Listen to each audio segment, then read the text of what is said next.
नमस्कार, विवेक की गहरी सोच में आपका स्वागत है। और आज की बात जो कल हुआ है कि ये जो राष्ट्रीय स्वयंसेवक पे बैन हटाया गया है, बेसिकली क्विकली बता दूं, वो बैन क्या था। वो बैन ये था कि जो भी सरकारी कर्मचारी हैं वो ऑफिशियली आरएसएस को ज्वाइन नहीं कर सकते या आरएसएस की शाखाओं में नहीं जा सकते। और ये बैन शायद 50-60 साल पहले लाया गया था। एंड ऑफ कोर्स उस समय जो सरकार थी उसके द्वारा लाया गया था।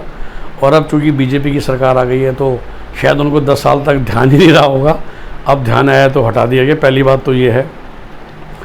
और दूसरा देखिए, इस मुद्दे का राजनीतिकरण या मीडिया में चर्चा होना, I think India should have a uniform policy. मैं तो ये कहूँगा कि देखिए, RSS definitely is the backbone of Bharatiya Janata party.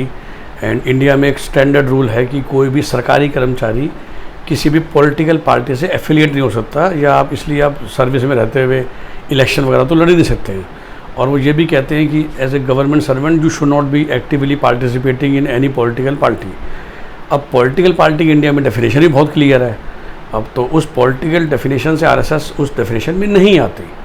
तो मेरा सिर्फ पॉइंट ये है कि the policy has to be standard and then grey areas are for personal interpretation.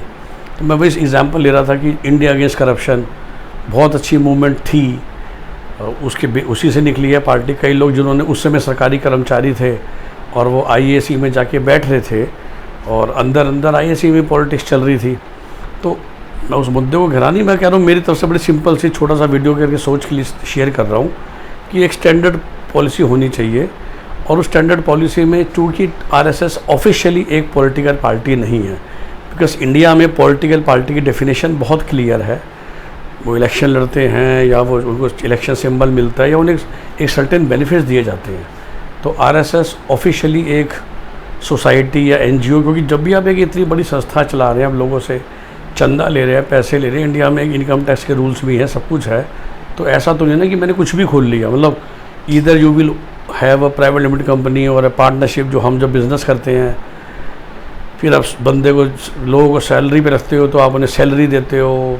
कोई एनजीओ खोलता है, कोई ट्रस्ट सोसाइटी, एनजीओ के अंदर सॉरी कोई ट्रस्ट खोलता है, कोई सोसाइटी खोलता है, कोई सेक्शन 25 कंपनी खोलता है। और सिमिलरली आप ऑफिशियली एक पॉलिटिकल पार्टी भी खोल सकते हो। फिर उस पॉलिटिकल पार्टी के अपने नियम है कि कौन सा बंदा खोल सकता है, उसका मिनिमम क्राइटेरिया क्या है, एक्सेट्रा एक्सेट्रा एक्सेट्रा।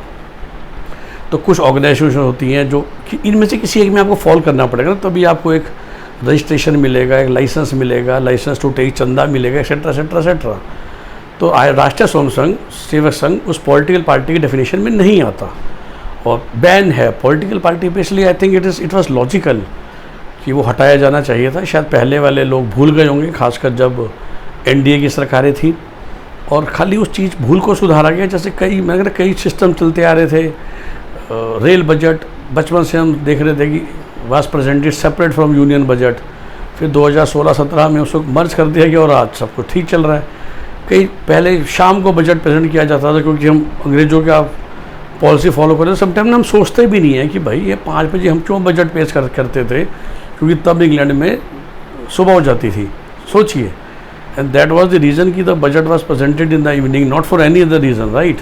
तो किसी ने तो सोचा, मैं क्रेडिट नहीं देना चाहता इसलिए कि नहीं भाई ये पॉलिसी गलत है, क्योंकि समटाइम हम इतने कस्टम्ड होते हैं डे टू डे सिस्टम्स जो फ़िलहाल चल रहे हैं कि वो ये सोचते नहीं सिस्टम किसने बनाया था, क्यों बनाया था और तब क्या वजहें थी। तो जैसे वो बजट का टाइम चेंज करना, जैसे कि 2 को 1 बजट करना, मैं आपको वेरियस एग्जांपल्स दे रहा हूँ। मैं तो हमेशा कहता हूँ ये आईए शब्द भी अंग्रेज़ों के ज़माने का है। पता नहीं आज के ज़माने में हमें उस लेवल पे चाहिए नहीं चाहिए कि मतलब maybe the entire UPSC civil services also need a overhaul. ये जो जुडिशरी सिस्टम है, जो कॉलेजियम सिस्टम है, this all has been given by अंग्रेज, राइट। 100 साल पहले उस ज़माने में क्या मजबूरियाँ थी, क्या रिक्वायरमेंट थी। तो we need to be active to change it, okay. And that's why I think it is important कि इस चीज़ को ज़्यादा ना खींचा जाए और उसी बहाने आपका कोई भी पॉलिटिकल एफिलिएशन या इंटरेस्ट हो सकता है। लेकिन और मैं कह रहा हूँ सब पे बात लागू है ना। तो एनी सरकारी बंदा पॉलिटिकल पार्टी नहीं ज्वाइन कर सकता, तो कोई भी नहीं कर सकता जो कि रजिस्टर्ड पॉलिटिकल पार्टी है। सरकारी एम्प्लॉय को अगर आप ये कहते हो कि भाई आपने कोई भी सोशल ऑर्गेनाइजेशन भी ज्वाइन नहीं करनी है, तो फिर सबके लिए एक रूल बना दीजिए मगर मैं कहना उसका एक चार्टर में तो क्लियरली लिखा हुआ है ना कि आप क्या रिप्रेजेंट करते हो, तो उसको ज़्यादा मुद्दा ना बना के आई थिंक इस थॉट्स पे क्लोज़ करना चाहिए। कैसा लगा ये आपको वीडियो ज़रूर कमेंट में डालिएगा, शेयर कीजिए अपने दोस्तों के साथ ताकि उनको भी मेरी डीप थॉट्स मिलती रहें। Have a nice day, bye bye, take care.